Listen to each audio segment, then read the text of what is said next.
The only thing that I would caution everybody to say is this. Remember, this is the United States of America. And remember the fact that there are an abundance of people that are going to feel differently than you, politically and otherwise. And in this nation, you have a right to feel that way. And it's just that simple. And so while we push for heightened levels of sensitivity, while we know that it's the right thing to do, while we should definitely keep our foot on the gas as it pertains to not being marginalized, minimalized, disenfranchised, and things of that nature, you have to understand that while you get to do those things, chances are you're not going to get to legislate what's in people's heart. I like it when people expose and reveal who they are. I don't like it when people are incentivized and, more importantly, adroit at disguising and hiding what they truly, truly feel, because then we never really get to implement that kind of change that we all desire. So when people show themselves for who they are, and I'm not speaking about anything about Gundy himself. I don't know the man. I don't know much about him at all. Okay? All I'm trying to say is that let's be careful when we want to sit up there and police what people feel, what people believe, and why. Because ultimately, they'll just become experts at hiding it and disguising it from us. And I like them to expose themselves so I can deal with them. I like it that way. That's just my personal preference. I've heard that sentiment a bunch, Stephen A. And my personal preference is, again, generally, you may have roaches, but I like it better when they're in the walls and I don't have to see them, to tell you the truth.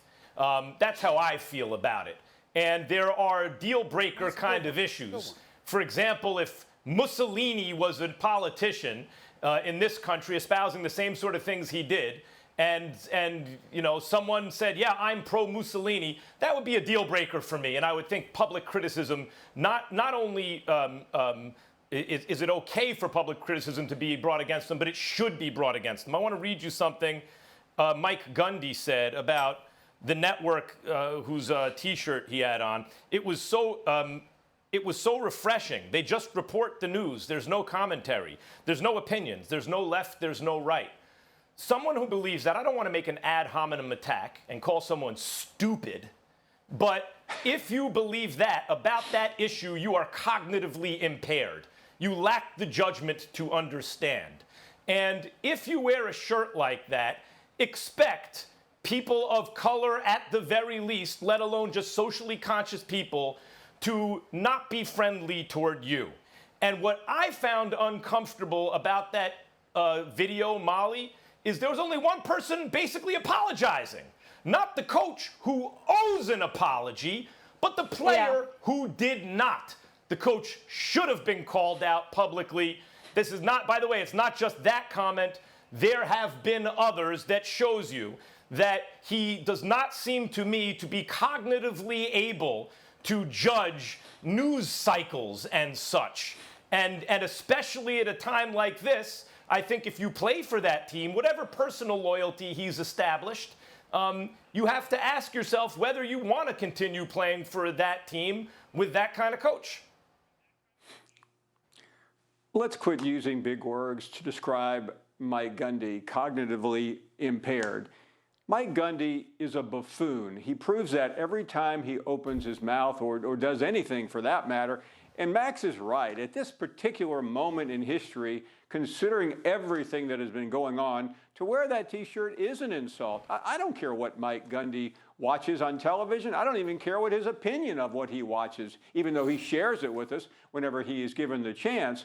But to me, that was an insult, and that's why I applaud his players for speaking out. And I'm sorry they had that kumbaya get-together yesterday. Well, you're right, Max.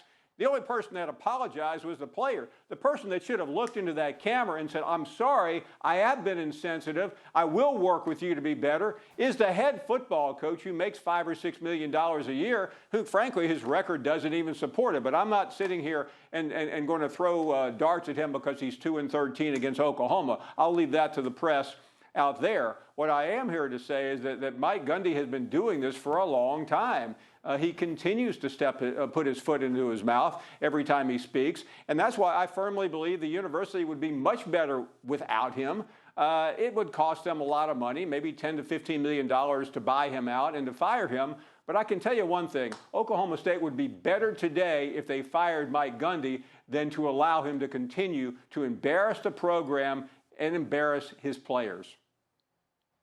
Well, first of all, I love the roaches in the walls analogy. That's a damn good one, Max. I love that one. I'm going to bite that one off. I'm going to use that for future reference. I love that analogy. That's number one. Number two, I will defer to you on Coach Gundy, Paul. I honestly don't know anything about the man other than the soundbite. I swear to you. I don't pay any attention to Oklahoma State football at all. I don't know. I mean, he hasn't been in the equation. I don't know the guy. I don't know him. And I don't mean personally. I don't know much about him. I think that he's been associated with some stupid statements in the past, and I'm certainly not trying to come to his defense right now. I don't think the player was wrong by any stretch of the imagination.